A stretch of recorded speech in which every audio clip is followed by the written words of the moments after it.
Salam jumpa lagi bersama saya dalam studi Al-Quran. Studi kita kali ini mau melihat apa kata Al-Quran tentang orang kafir yang harus disikapi oleh umat Islam. Ya, sebelumnya perlu diketahui bahwa yang dimaksud dengan orang kafir itu adalah orang non-muslim. Ya, karena apa? Karena orang-orang ini tidak menerima Muhammad sebagai nabi, tidak menerima Al-Qur'an sebagai kitab suci. Ya.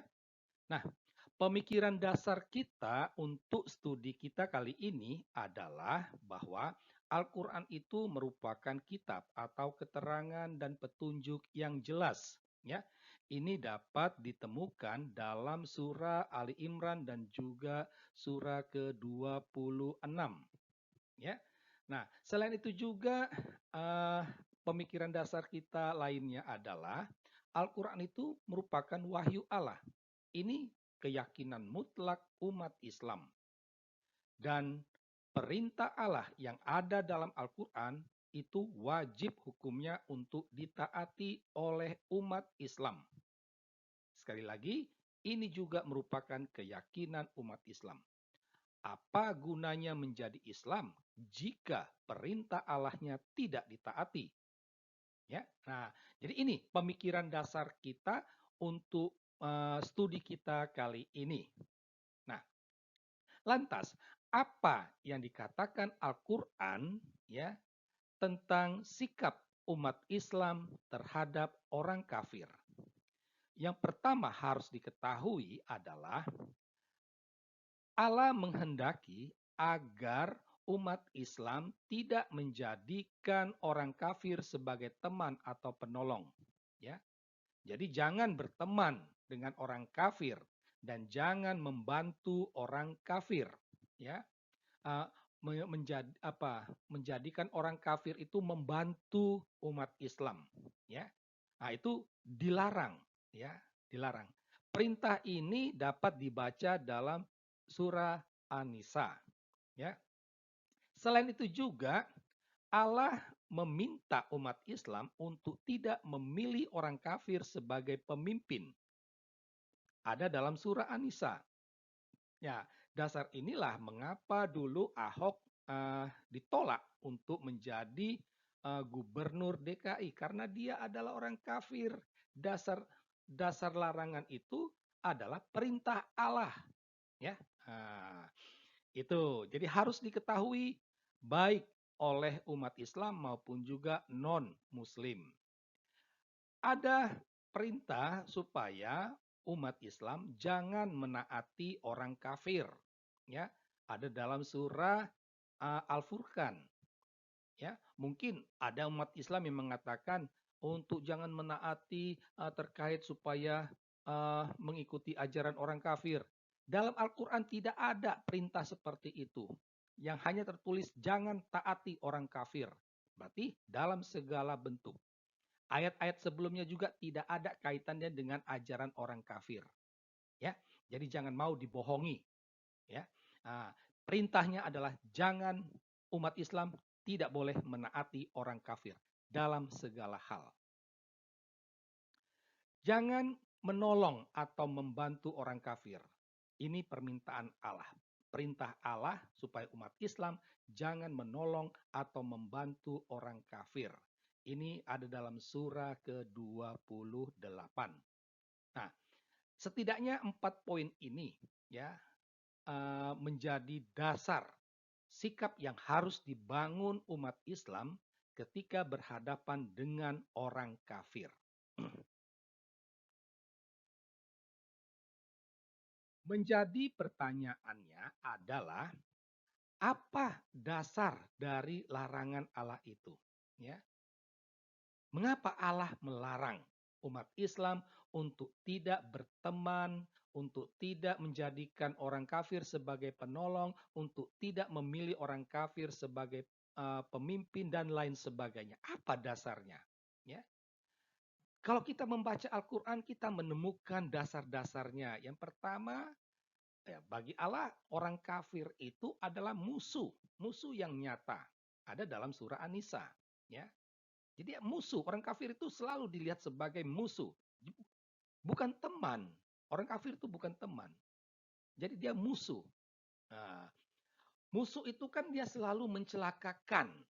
Nah, oleh karena itu dalam surah Ali Imran dikatakan orang kafir itu akan memurtadkan orang Islam, ya. Nah, orang kafir akan mengajak ke neraka dalam surah Al-Baqarah, ya. Jadi karena musuh pasti akan mencelakakan umat Islam, memurtadkan, mengajak ke neraka, ya. Nah, terkait dengan musuh juga, ya, Allah sendiri mau memusnahkan orang kafir, ya. Nah, masa Allahnya saja mau memusnahkan orang kafir, umatnya kok malah berteman, kok malah memilih menjadi pemimpin, kok malah taat kepada orang kafir. Ini kan nggak masuk akal, ini kan tidak logis. Ya, Allahnya saja mau memusnahkan orang kafir, maka umatnya juga harus mengambil sikap seperti Allah. Karena Allah ingin memusnahkan orang kafir, Allah sudah memerintahkan agar umat Islam memerangi dan membunuh orang kafir. Ini perintah Allah ada dalam Al-Quran. Gitu. Nah, eh, kita lihat dalam kenyataan, ya, kita lihat dalam kenyataan bahwa banyak umat Islam berrelasi baik dengan orang kafir. Maka menjadi pertanyaannya adalah bagaimana kalau seandainya ada umat Islam melawan perintah, melawan larangan Allah, ya.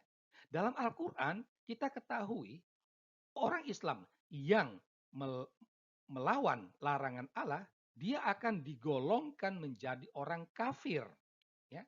Nah, karena dia digolongkan menjadi orang kafir, maka dia akan dimusuhi, dia boleh dibunuh jika mati jenazahnya tidak disolatkan, ya. Kita ingat kasus Pilkada DKI Jakarta 2017, ya, di mana tim sukses Anies Baswedan menggunakan ayat mayat ini untuk menolak mensolatkan jenazah umat Islam yang mendukung Ahok. Ya, ini nyata, ini terbukti, dan itulah ajaran Islam. Ya, nah,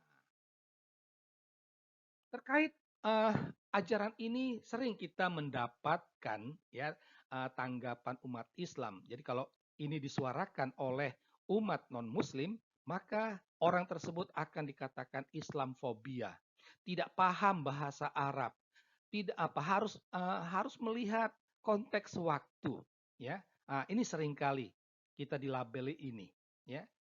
Nah, terkait dengan bahasa Arab, ya, saya coba ambil satu ayat, ya. Diharamkan bagimu daging babi.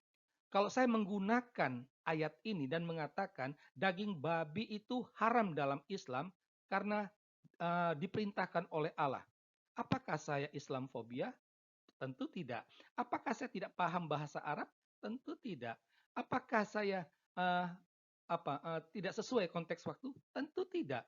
Tetapi kenapa terkait ajaran kafir tadi, saya dikatakan fobia, saya dikatakan tidak paham bahasa Arab, saya diajak untuk melihat konteks waktu. Ini kan tidak masuk akal bagi saya, ya kan? Nah, dari sini kita sampai pada kesimpulan logis, ya, bahwa terkait ajaran Islam tentang orang kafir yang harus disikapi umat Islam, tampak sekali bahwa ajaran Islam ini penuh dengan kebencian, ya.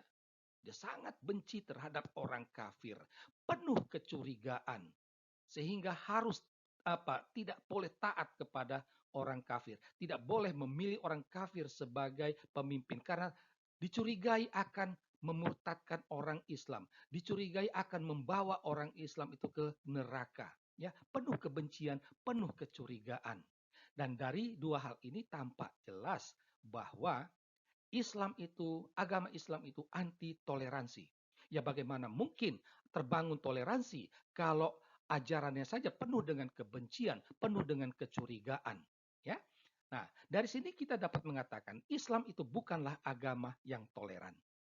Nah, demikianlah studi kita terkait ajaran Islam tentang orang kafir yang harus disikapi oleh umat Islam. Sekian dan terima kasih.